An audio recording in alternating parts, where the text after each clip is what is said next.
ताकि किसी भी कीमत पर हमारी जान चली जाए, लेकिन बुद्धगया महाविहार को हम मुक्त करके रहेंगे, ऐसी हमारी संकल्पना है। 1949 का जो एक्ट है वो निरस्त जब तक होता नहीं पूरा, तब तक के वहाँ हमें बौद्ध के कब्जे में वो महाबोधि विहार नहीं मिलेगा। जो हमारे मन में जो ईगो है कि हम एक दूसरे को मानते ही नहीं है, तो पहले हम लोगों में अब जागृति लाना ये बहुत जरूरी हो गया है। अब ये पंडितों को भगाना है तो एक का काम नहीं है, इसीलिए संगठन होना, संघटित होना और ताकद बनाना ये बहुत जरूरी होता है। सिद्धार्थ गौतम बुद्धांना महाबोधी प्राप्त झाली आणि तेव्हापासनं हे बौद्धांचे स्थळ आहे असे मानण्यात आले आहे आणि तरीही ब्राह्मण लोकांनी जबरदस्ती कब्जा करून आमचे बौद्धाचे स्थळ आमच्यापासून हिसकावून घेण्याचा जो प्रयत्न चालू आहे तो आम्ही हाणून पाडण्यासाठी देश विदेशातून मोठमोठे भिक्खुगण आणि उपासक उपासिका आहे प्रयत्न करत आहे आणि या प्रयत्नांना छोटासा हातभार म्हणून आम्ही तथागत बुद्धविहार महाप्रचारक समिती यांच्या विद्यमाने आम्ही इथे एक दिवसीय आमरण उपोषण करत आहोत, क्योंकि जब तक जन जागरण नहीं होगा तब तक उसमें लोगों में विद्रोह तैयार नहीं होगा और विद्रोह तैयार नहीं होगा तो आंदोलन सफल नहीं हो सकता।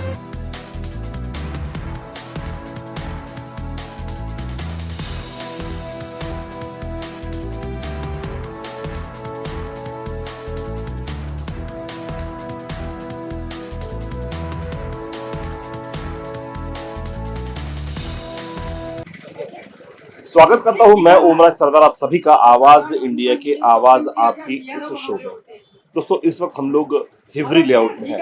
यहाँ पर महाबोधि महाविहार मुक्त आंदोलन को सपोर्ट करने के लिए कुछ लोग इकट्ठा हुए हैं। विश्व में जब भी कभी किसी सांप्रदायिकता की बात आती है तो उनकी जो आशा स्थल होते हैं, उसके जो धर्म स्थल होते हैं, वहां पर वही लोग होते हैं। लेकिन कहीं तो भी महाबोधि महाविहार एक ऐसा धर्मस्थल है जहां पर बौद्ध धर्म के लोग कम और दूसरे हिंदू लोग ज्यादा है, पंडित लोग ज्यादा है।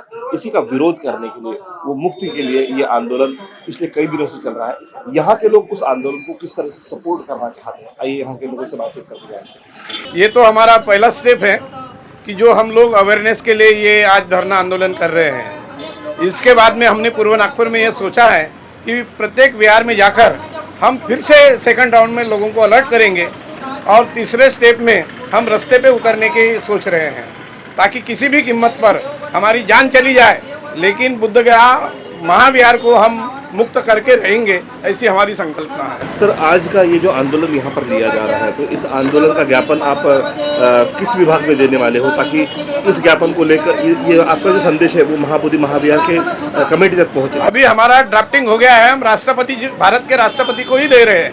कलेक्टर के द्वारा आज शाम को हम राष्ट्रपति के नाम पर निवेदन लिखा है और आज देने वाले हैं। तो आज वो आप लोग बाकी प्रोसेस उसकी कर लेंगे? हाँ, कर लेंगे। क्या लगता है कि इस तरह के आंदोलनों का किस हद तक असर हो सकता है? शक्ति के सामने सबको झुकना पड़ता है, इसमें नहीं क्या बात है। अगर हमारी शक्ति बन जाती है, हमारे लोग अपने बौद्ध धम्म के लिए अगर जागरूक हो जाते हैं और बाबा साहब ने जैसा कहा कि आप संगठित बनकर अगर संघर्ष करते हैं तो यश आपके बिल्कुल साथ में है। तो क्या ये संगठन फिर एक बार इकट्ठा हो पाएगा? बिल्कुल, धम्म है, इसकी मैग्नेट पावर है धम्म। धम्म के नाम पर लोग आएंगे आएंगे, चाहे कितने हजारों संगठन में रहे, लेकिन धम्म के नाम पर विश्वास है कि हम लोग इकट्ठा होंगे। हाँ सर, आंदोलन की शुरुआत अभी यहाँ से की जा रही है। हाँ। तो क्या लगता है इस आंदोलन का कैसा असर होगा? ये आंदोलन की शुरुआत तो 23 तारीख से हुई है। संविधान चौक पर जो हमने धरना आंदोलन किया है वहाँ से शुरुआत हो गई। अभी बस्ती बस्ती में जन जागरण करना पड़ेगा, अवेयरनेस करना पड़ेगा और एक बड़ा आंदोलन यहाँ हम ये करना पड़ेगा। तो क्या लगता है कि ये आंदोलन किस हद तक हमारा सफल हो पाएगा? सफल होगा ना सर। अभी तो नागपुर शहर में शुरुआत हुई है, अभी पुणे में आंदोलन हुआ है, बम्बई में हो रहा है, तो अकोला में भी आंदोलन हो रहा है समर्थन। हाँ, अवेयरनेस आ रहा। अभी तो विदेशों में भी आंदोलन कर रहे लोग, नहीं क्या, अमेरिका में हुआ अभी, हाँ, मिशिगन में। तो ये तो अवेयरनेस आएगा अभी लोगों में। सर, देखा जाए तो कई सालों से ये महाबोधि महाविहार पंडितों के हाथों में है। और कई साल बाद अभी हम लोग उस चीज को लेकर थोड़ा सा अवेयर हुए, तो इतना लेट होने के पीछे की वजह क्या हो सकती है?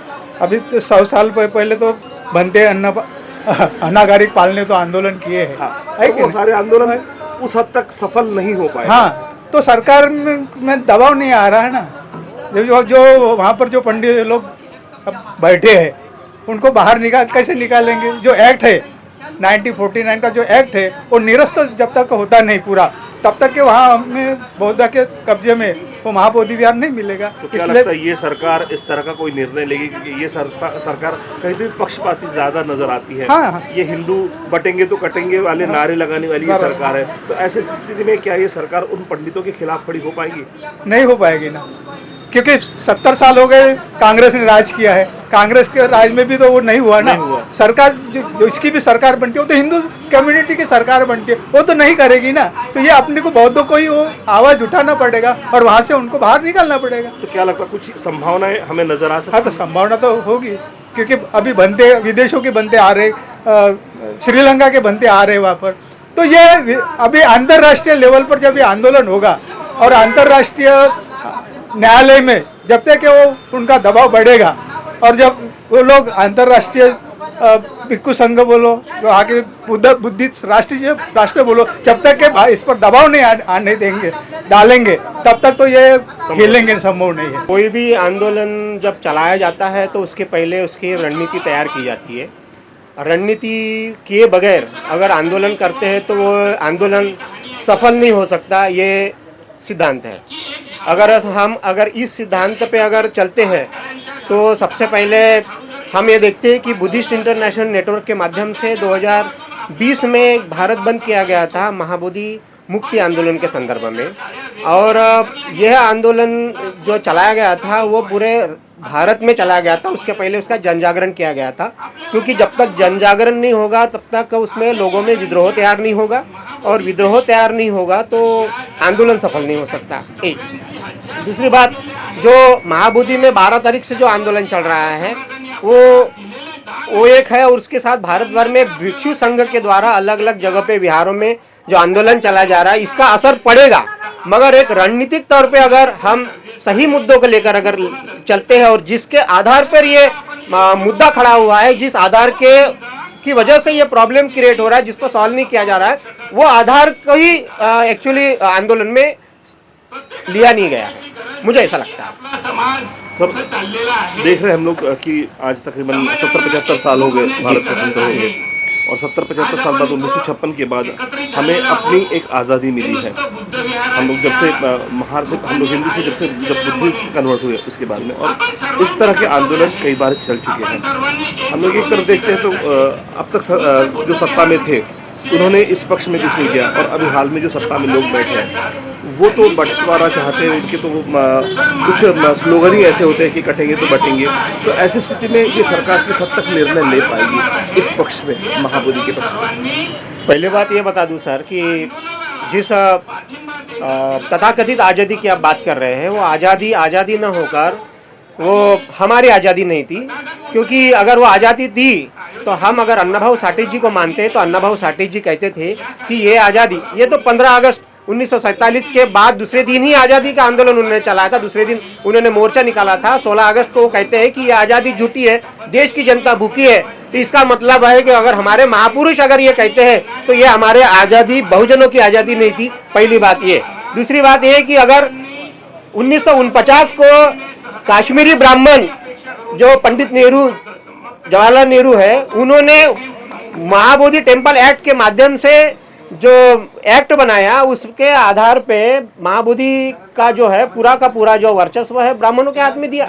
उसमें अगर 9 लोग अगर उसमें उस कमेटी में है तो उसमें से 5 लोग ब्राह्मण होने चाहिए। हिंदू के नाम से हिंदुत्व का जो हिंदुत्व का आड़ में आके ब्राह्मण का कब्जा वहाँ पे करवाने का मैटर है, और 4 बौद्धिस्ट है। तो और जो दूसरी बात है कि जो अभी अयोध्या में राम मंदिर बना है उसमें से कमेटी का एक मेंबर वहां से मिट्टी देके अयोध्या में देता है, तो ये तो शर्म वाली बात है। तो इसका मतलब कमेटी में जो लोग हैं वो भी आरएसएस का साथ दे रहे। दूसरी बात है कि ये जो हम जो देख रहे हैं कि सत्ता बदल रही है, सत्ता का जो है, सत्ता और विपक्ष जो है वो सत्ता बदल रही है, सत्ताधारी बदल रहे हैं, सत्ताधारी एक ही है, हम सिर्फ पार्टियां बदल रही है। मेरे हिसाब से सत्ता का जो लोग है वो एक ही है, ब्राह्मण, कांग्रेस रहे या बीजेपी रहे, दोनों का सत्ता का मास्टर माइंड एक ही है, ब्राह्मण ही है। वो बदलता है, विपक्ष और सत्ता में दोनों बैठते हैं, तो मुझे नहीं लगता कि वो जो समस्या पैदा करता है वो समस्या सॉल्व करेगा। तो सर हमें हमारा जो उद्देश्य है कि महाबोधि महाविहार मुक्त हो, तो क्या ऐसी स्थिति में वो मुक्त हो पाएगा? मेरे हिसाब से अगर मैं शॉर्ट में अगर उसको बता दूं तो मुझे ऐसा लगता है कि इस समस्या की जड़ है ईवीएम। ईवीएम के माध्यम से हम देखते हैं कि सर ईवीएम का और मुक्ति का क्या? यस बिल्कुल है, क्योंकि सच्चे प्रतिनिधि अगर संसद में नहीं जाएंगे तो आवाज कहाँ से उठाएंगे। अब हम देखते हैं बिहार के राज्यपाल जो है आर्लेकर, वो जो बोलता है कि भरी संसद में भरी वो विधानसभा में वो बोल रहा है कि ये महाबोधि बौद्धों का नहीं है, ये शिवलिंग है, बोलता है, तो उसका विरोध तो कोई नहीं कर रहा। इसका मतलब सच्चे प्रतिनिधि हमारे नहीं, 131 मेंबर ऑफ पार्लियामेंट हमारे संसद में एससी और एसटी के। बताओ मेरे को किसने आवाज उठाई? किसी ने आवाज नहीं उठाई। अगर आवाज नहीं उठाई इसका मतलब वो हमारे सच्चे प्रतिनिधि नहीं है। सच्चे प्रतिनिधि होते तो एक दिन में अगर इस्तीफा देते तो सरकार तो गिर जाती थी। नहीं, लेकिन सर इसके पहले ईवीएम तो अभी हाल फिलहाल में आई, 30 साल पहले। उसके पहले हम लोग बैलेट पेपर से वोटिंग करते थे और उस वक्त भी यही हो रहा था कि महाबोधि महाविहार उन्हीं पंडितों के हाथ में हुआ करता था। बराबर। उस वक्त भी आंदोलन चले, उस वक्त भी उसका रिजल्ट नहीं निकला। क्या हम लोग इस तरह के छोटे छोटे आंदोलन करने से कुछ रिजल्ट निकल पाएगा? छोटे छोटे आंदोलन, इसको देशव्यापी आंदोलन और जो ये राष्ट्रव्यापी प्रॉब्लम्स है, राष्ट्रव्यापी, क्योंकि ये जो धरोहर है ये भारत का धरोहर नहीं है, ये वर्ल्ड हेरिटेज है। इसका मतलब हमें जो बाबा साहब ने जो ब्लूप्रिंट बनाया था उसके आधार पर हम देखा जाए कि उन्होंने जो ब्लूप्रिंट में जो तीन जो बातें उन्होंने मेन इंपॉर्टेंट बातें बताई थी कि उसमें से हमें वर्ल्ड लेवल पर भी हमें संगठन बढ़ाना पड़ेगा, वर्ल्ड के लोगों का समर्थन लेना पड़ेगा, भारत के संगठन को मजबूत करना पड़ेगा, संगठनात्मक शक्ति बढ़ानी पड़ेगी और भारत के दुनिया के बाहर से देशों से समर्थन लेके हमें वो प्रेशर बनाना पड़ेगा। एक इम्पोर्टेंट है बात। दूसरी बात है कि हमें इस रणनीति पे काम करना पड़ेगा कि महाबोधि महाविहार के जो चंगुल के जो एक्ट है वो एक्ट कैसे निरस्त किया जाए, ये एक इम्पोर्टेंट मुद्दा है। तो ये संसद में ही हो सकता है, क्योंकि जजमेंट जो अगर देखा जाए तो 1895 का जजमेंट है, उसमें सीधा सीधा लिखा हुआ है कि महाबोधि महाविहार जो है वो बौद्धों को देना चाहिए अंग्रेजों के समय में। तो जब तक मुझे लगता है कि शॉर्ट फॉर्म में कि संगठन या राष्ट्रव्यापी संगठन के माध्यम से ये हो सकता है और जन आंदोलन की वजह से ही हो सकता है, दूसरा कोई ऑप्शन नहीं। सर ते म्हणतात ना की भेटत नाही तर आम्ही म्हणतो की जब जागो तब सवेरा, ये होगा ज़रूर, इसीलिए हमें लड़ना पड़ेगा।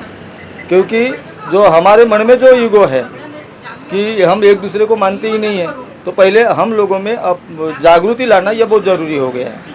जब हम जागरूक होंगे, क्योंकि हम पहले बाबा साहब ने हमें बोला है कि भैया आप शेर के बच्चे हो, आपको दहाड़ना पड़ेगा, लेकिन अभी ऐसा महसूस होता है कि हम शेर के बच्चे न रहते हुए भेड़ बकरी जैसे हमारा व्यवहार हो रहा है। हमने अपनी व्यवस्था वैसे बना ली। हाँ, वो व्यवस्था बना ली है। तो ऐसे समय में हमें ये बताना होगा कि भैया आप भेड़ बकरी के बच्चे नहीं हो, आप तो शेर बच्चे हो, चलो निकलो मैदान में, क्योंकि ये आंदोलन हमारा है।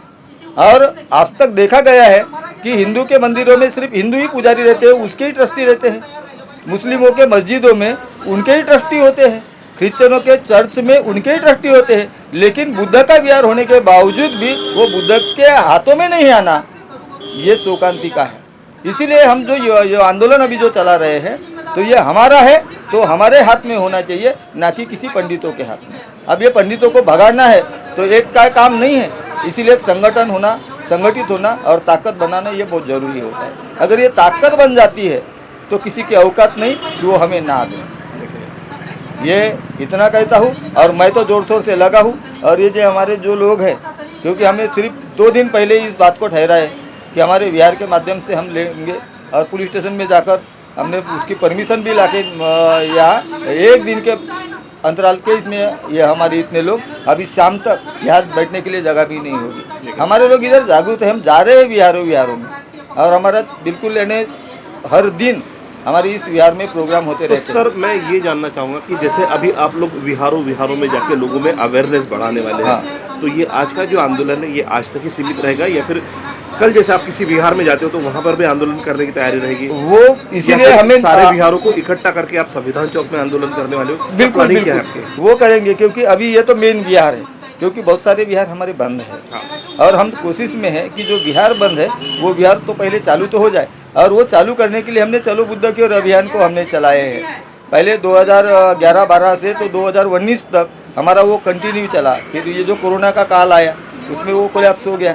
अभी 2 साल से फिर से हमारा अभियान जोरों पर है और इस माध्यम से हम लोगों को जागरूक करने में लगे। उसमें हमारे इस अभियान में हमारे अदर कास्ट के लोग भी आते हैं जो बुद्ध को मानते हैं, जो बाबा साहब को मानते हैं, और वो भी जोर शोर से लगे। अगर हम सब मिलकर ये काम कर ले तो ये ज़रूर सफल होगा और हम सफल होंगे, और सफलता जो है वो पाने के लिए हमें लड़ना होगा। नहीं तो सिर्फ यहाँ बैठे और चले गए, ऐसा होने से कभी कुछ हासिल नहीं होगा। कुछ हासिल करना है तो हमें लड़ना होगा। हम लोगों के मन में वो जागृति पैदा कर रहे हैं कि भाई अभी मरने के लिए तैयार, क्योंकि बुद्ध ने बोला है भाई पैदा हो गया तो एक दिन मरेगा, तो कुत्ते जैसी मौत मरने की बजाय तू शेर के जैसा मर, हाँ तो नाम तेरा होगा। और ये इसीलिए हमारा ये आंदोलन है। हम हर तरीके से जैसे संविधान चौक में हुआ तब भी हम लोग गए थे अपने लोगों के लेके, और ज़्यादा आंदोलन होता है तो वहाँ हमारे 50-100 लोग तो हमेशा बिल्कुल तत्पर रहते। वो आते ही है, मरने मिटने के लिए तैयार है। वो लोगों की छड़ी हमने तैयार कर ली है। ये 100% ये पहल पूरी तरह कामयाब होगी। ये अभी जैसे कि आज हमारे बंतेगण बोध गया में जो आंदोलन के लिए बैठे हैं वो आज के लिए आज 12-13 दिन हो गए। बिहार सरकार ने उसके ऊपर कोई ध्यान नहीं दिया है और ना ही केंद्र सरकार ने। पर आज अगर हम यहाँ पर आज नागपुर जो है केंद्र, जैसे आप नागपुर का पिछला आंदोलन देखे होंगे, दीक्षा भूमि अंडरग्राउंड पार्किंग का जो योजना थी, एक दिन में जब लोग इकट्ठा हो गए, आज हम शांति से कर रहे हैं तो हम शांति से ही करेगा ऐसा नहीं, बट जैसे ही लोगों का प्रेशर बढ़ेगा, आज परभनी, अकोला, अमरावती, चंद्रपुर, गोंदिया, महाराष्ट्र के सभी जिलों में अभी आपका ज्ञापन देना शुरू हो गया है। हर जगह भी ये माहौल गर्म हो रहा है। जैसे जैसे लोगों को पता चलेगा, क्योंकि लोगों को अवेयरनेस नहीं था कि बोध गया किसके हाथों में, ये चीज़ें पता नहीं थी। ये लोगों तक पहुंचने आने के लिए अभी ये विहार टू विहार अभी हम जो प्रोग्राम कर रहे हैं, विहार टू विहार इसीलिए कर रहे हैं कि लोगों को वहाँ तक पता चले, गाँव-गाँव, बस्ती-बस्ती में। कुल कितने विहारों तक पहुंचने का आप लोगों का प्लान है? अभी ये आज जैसे ये हमारा अकेले का नहीं है, हमने तो अभी सभी को एक जाहिर आह्वान किया है कि सभी अपने अपने विहारों में 10, 20, 25, 30 लोग अपने विहारों से बाहर निकल के ये आंदोलन करें।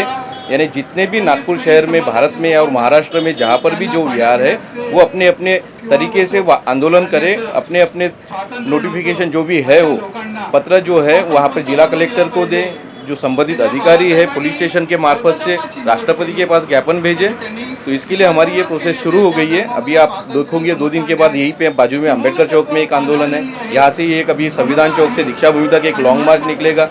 उसके बाद जैसे लोगों का में और ज़्यादा जुड़ेंगे तो इसके बाद यहाँ से लेके बोध गया में एक साथ हजारों लोग नागपुर से बोध गया के लिए मूव करेंगे कि ताकि सरकार के ऊपर प्रेशर बढ़े, और ये सरकार के ऊपर जब प्रेशर बढ़ेगा तो डेफिनेटली ये होगा।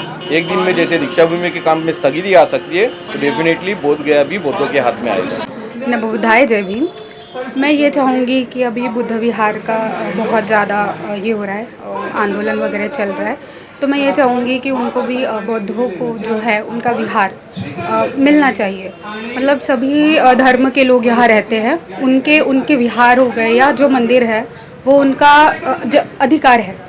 तो मैं ये चाहूँगी कि हमारे भी जो बौद्ध अनुयायी है, जो भिक्खु लोग अभी बौद्ध विहार से रिलेटेड जो कुछ भी समर्थन कर रहे हैं, हम उसके समर्थन में यहाँ इकट्ठा हुए हैं और उनको भी उनका अधिकार देना चाहिए।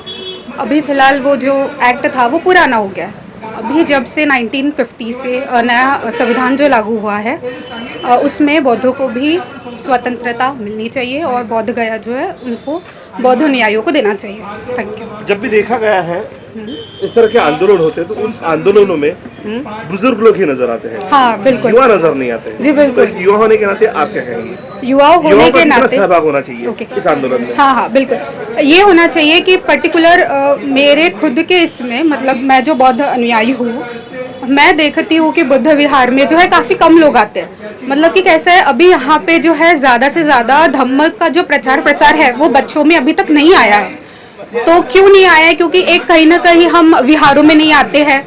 स्पेशली डॉक्टर बाबा साहब अम्बेडकर जी ने ये भी बोला है कि स्पेशली तुम रविवार को अपने पूरे परिवार के साथ आओ, पर लोग आना पसंद नहीं करते, रेदर देन इंस्टा पे स्क्रॉल्स करते रहते हैं। तो मैं ये चाहूँगी कि पर्टिकुलर उनको विहारों में आना चाहिए जो बुद्ध विहार बंद पड़े हुए हैं उनमें कहीं ना कहीं नवे युवाओं पीढ़ियों का सहयोग होना चाहिए और हमारा भी सहयोग होना चाहिए कि पूरे देश में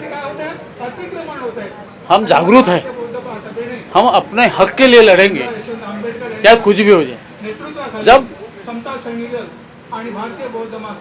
बुद्ध ने जिस भूमि पे अपना पूरा सर्वस्व अर्पण किया और हम अपने समाज के लिए उन्होंने दिया है, तो उसको हम क्यों छोड़ेंगे।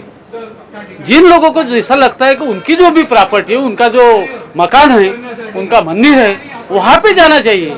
हमारे मंदिर में, हमारे घर में वो क्यों आना चाहते हैं, हम नहीं रहने देंगे चाहे कुछ भी हो। इसलिए हम हर ठिकान में पूरे देश में ये धरना आंदोलन का जो प्रदर्शन कर रहे, वो एक दिन हम सच करके दिखाएंगे। डॉक्टर बाबा साहब आम्बेडकर ने हमें बताया है कि अन्याय के विरोध में लड़ो। अन्याय आज न कल उसके जो न्याय है वो मिलेगा, और हम बाबा साहब के विचार के ऊपर हम चल रहे और वो लेके रहेंगे। महाबोधी महाविहार मुक्ती आंदोलन हे 12 तारखेपासून सुरू झालेलं आहे। बुद्धगया येथे प्रत्येक भिक्खू आणि प्रत्येक विश्वातून लोक येत आहेत आणि त्यांचं आमरण अनशन सुरू आहे। तसेच जापान, चीन, रशिया यामधून सुद्धा लोक येत आहे। तरी महाबोधी महाविहार हे बौद्धांचे पवित्र स्थळ असून त्यावर पंडे लोकांनी, ब्राह्मण लोकांनी कब्जे केलेला आहे आणि हे ब्राह्मण लोक यांनी आपल्या बुद्धांच्या मूर्त्यांना वेगवेगळ्या प्रकारचे कपडे घालून, वेगवेगळ्या प्रकारचे सौंदर्य प्रसाधने घालून त्यांना देवी देवता आणि कौरव पांडव असे ते नाव देत आहे। पण जेव्हापासनं हे अस्तित्वात आलं किंवा माझा जन्म झाला तेव्हापासून मी पाहत आहे की महाबोधी महाविहार हे भगवान बुद्धांचं पवित्र असं स्थळ आहे की तिथे सिद्धार्थ गौतम बुद्धांना महाबोधी प्राप्त झाली आणि तेव्हापासनं हे बौद्धांचे स्थळ आहे असे मानण्यात आले आहे। आणि तरीही ब्राह्मण लोकांनी जबरदस्ती कब्जा करून आमचे बौद्धाचे स्थळ आमच्यापासून हिसकावून घेण्याचा जो प्रयत्न चालू आहे तो आम्ही हाणून पाडण्यासाठी देश विदेशातून मोठमोठे भिक्खूगण आणि उपासक उपासिका हे प्रयत्न करत आहे आणि या प्रयत्नांना छोटासा हातभार म्हणून आम्ही तथागत बुद्धविहार महाप्रचारक समिती यांच्या विद्यमाने आम्ही इथे एक दिवसीय आमरण उपोषण करत आहोत आणि या महाबोधी महाविहारला मुक्त करण्यासाठी आमचा हा छोटासा प्रयोग आहे। तरी आम्ही जो निवेदन करणार आहोत राष्ट्रपतींना, त्यामध्ये आम्ही आमचे सर्व वक्तव्य किंवा आमच्या सर्व मागण्या मांडलेल्या आहे आणि आमच्यावर जो अन्याय अत्याचार होत आहे ते परभणी असो, अमृतसर असो किंवा महाबोधी महाविहार असो, आमच्या बौद्धांवर हा अन्याय अत्याचार आम्ही सहन करणार नाही आणि हा सतर्कतेचा इशारा म्हणून आम्ही हे एक दिवसाचं आमरण उपोषण म्हणून इथे 5 वाजेपर्यंत बसणार आहोत। आज नागपूर हिरवीनगर बुद्धविहार इथे धरणे आंदोलन एक दिवस चालू आहे बुद्धगयाच्या बोधी मंदिराकरिता। तर मला नागपूरच्या जनतेला हे म्हणायचं आहे की आपण सगळे जर एकत्र आलो, ज्या प्रकारे हे आंदोलन सुरू झालं, जसं यांनी ब्राह्मणशाही ह्या देशामध्ये स्थापित केली आणि ते राम मंदिरची जागा राम मंदिर नसूनसुद्धा त्यांनी आपल्या राम मंदिरावर हक्क दाखवला आणि कोर्टामध्ये जे एव्हिडन्स आहे त्याच्यात दुर्लक्ष केले आणि तिथं राम मंदिराला जे बाबरी मस्जिद पाडून जे हे केलं, त्याच प्रकारे आता तुमच्या बुद्धावर सुद्धा हे आक्रमण करण्याचा प्रयत्न करत आहे। तरी वेळेस जर सगळे बौद्ध बांधव जर जागृत झाले तर यांचा हा जो कट आहे तो कारस्थान आहे तो उधळून लावू शकतो आपण आणि तो आपल्या हक्काचा आहे, एव्हिडन्स आहे, सगळे आहे। पण यांनी जो BT ॲक्ट लावला 1949 रोजी तो कुठं ना कुठं हा अशोभनीय आहे, म्हणजे तो बुद्धाच्या विरुद्ध आहे। कारण की ते सम्राट अशोकाने बांधलेले बुद्धविहार असून त्याच्यामध्ये ते जे कमिटी आहे त्याच्यामध्ये 5 ब्राह्मण राहतील, 4 बौद्ध राहतील आणि जो मेन राहील एक कलेक्टर, तो कलेक्टर ब्राह्मणच असेल असं त्यामध्ये ते ट्रस्ट बनवलं आहे। त्याच्यामध्ये काय होते, बहुसंख्य जे ब्राह्मण असल्यामुळे जे बौद्ध लोक आहे 4 ते त्यांच्यात एवढा प्रभाव पडणार नाही आणि ते बुद्धाच्या प्रमाणे त्या बुद्धविहाराला ठेवणार नाही. त्यामुळं बौद्धांना हे कळायला पाहिजे की हे जे बौद्धविहार आहे ते कुठं ना कुठं हडप करण्याचे जे षडयंत्र आहे ब्राह्मणी लोकांचं, आणि ब्राह्मणिझम हे जे आहे ब्राह्मणवादी मनुव्यवस्था ते सर्व देशामध्ये लागू करण्यासाठी हे प्रयत्नशील आहे. तर असा आता शांततेच्या मार्गाने आहे, पण जर हे शांततेच्या मार्गाने जर हस्तांतरित नाही करत आहे तर या आंदोलनाला उग्र रूप सुद्धा येऊ शकते, हे लक्षात घ्या. महाबोधि महाविहार मुक्ति आंदोलन के लिए सब अपन एकत्रित यहाँ जमे हुए हैं. इस उपलक्ष्य में इसके पहले संविधान चौक यहाँ अपन ने महाआंदोलन किए थे, यानी धरना निदर्शन का प्रोग्राम किए थे. उसमें अनेक भारतीय बौद्ध महासभा की नागपुर शहर अध्यक्ष नाते मैं लोगों को बताना चाहती हूँ कि आने वाले समय में या आज हिरवी नगर बौद्ध विहार यहाँ पर महाबोधि महाविहार मुक्ति आंदोलन का पाठिंबा देने के लिए सब महिला आए या पूर्व नागपुर से सब उपस्थित हुए हैं. महाबोधि महाविहार मुक्ति आंदोलन के लिए जो संघर्ष बौद्ध गया में चालू है, वो संघर्ष के लिए पाठिंबा देने के लिए अपन नागपुर के तमाम संगठन के तरफ से अपन ये आंदोलन छेड़ रहे हैं. आंदोलन छेड़ने का कारण ये है कि महाबोधि महाविहार जो पंडितों के स्वाधीन किया है, ये स्वाधीन नहीं होना चाहिए, क्योंकि जो समाज के जो यानी ऐसा बोलना चाहिए कि जो भी विहार है, मंदिर है, मस्जिद है, ये सभी गुरुद्वार है, ये सभी लोगों के जो गुरुद्वार का ट्रस्टी रहता है, वो गुरुद्वार का वो सिखी रहता है, क्रिश्चियन सिंधी गुजराती मारवाड़ी रहते हैं, जो हिंदू मंदिर रहता है वहाँ के हिंदू लोग ही रहते हैं, वहाँ के ट्रस्टी हिंदू मंदिर रहते हैं. वैसे ही मस्जिद में भी जो रहते हैं, मस्जिद के ब्रोमिडियन रहते हैं, वैसे ही बौद्ध गया के बौद्ध लोग ही रहना चाहिए. तो इस कहाँ बहाने हम लोग चाहते हैं कि नागपुर के तमाम लोग इस संविधान में इस मुक्ति आंदोलन में शामिल हो जाए और ज़्यादा से ज़्यादा हम इस आंदोलन में सहभाग होके ये आंदोलन बढ़ाना चाहिए. क्योंकि 1992 में जो आंदोलन बनते सुरेश ने छेड़ा था, उस लक्ष्य में उस समय हम लोग थे, लेकिन कुछ कारण, मैं किसी के ऊपर टीका नहीं करूंगी, उस कारण उस समय में वो आंदोलन स्थगित हो गया और वही नौबत फिर से आ गई है. मैं कहना चाहती हूँ कि लोगों को, कि जनताओं को, मेरे उपासक उपासिका को कहना चाहती हूँ कि इस बार वो नौबत न आए, कि हमारा अधिकार है. भारतीय संविधान ने लिखा है कि संघर्ष करो, बाबा साहब ने कहा है शिका संगठित व संघर्ष करो. ये जो महामंत्र हमको दिया है, ये महामंत्र हमको अभी इस्तेमाल करना है, अभी नहीं तो कभी नहीं. ये आंदोलन ज़्यादा से नागपुर से चालू हो रहा है और पहली बार चालू हो गया है संविधान से, जहाँ की नागपुर से क्रांति घटती है, संविधान चौक से आंदोलन छेड़ते हैं, संविधान चौक से, वहाँ से इसकी चालू हो गई है. और आज पूर्व नागपुर में ये अपने चालू किया है, यह संविधान चालू है. इस उपलक्ष्य में मैं लोगों को मैं इतना ही कहना चाहूँगी कि सभी तमाम बौद्ध विहार के लोगों को, समाज के अपने बौद्ध उपासक उपासिका को कहना चाहूँगी कि ज़्यादा के ज़्यादा तौर पे इस मुक्ति आंदोलन में सहकार्य करें, इतनी विनती करूँगी. जय भीम, जय बुद्ध, जय संविधान.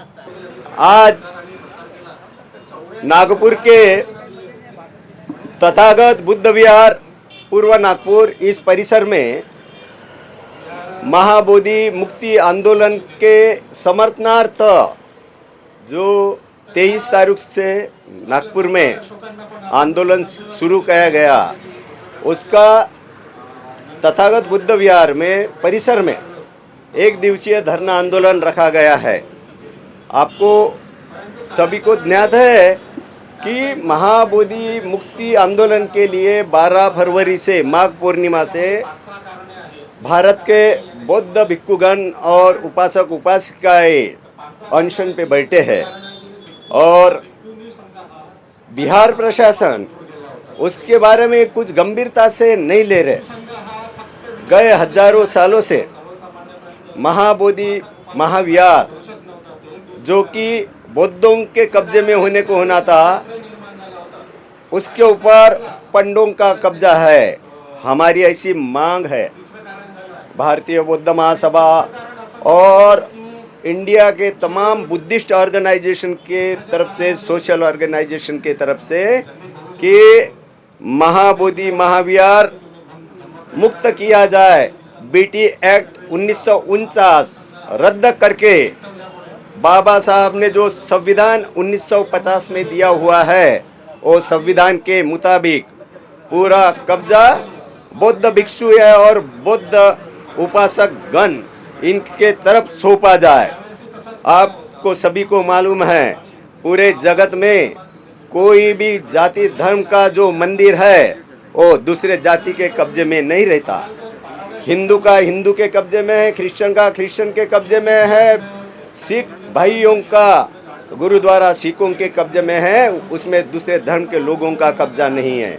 मगर बड़ी दुख की बात है, ये भारत सरकार चाहे वो कांग्रेस रहे या बीजेपी रहे, इन्होंने षड्यंत्र करते हुए हमारे बोध गया के ऊपर हजारों सालों से कब्जा किया हुआ है।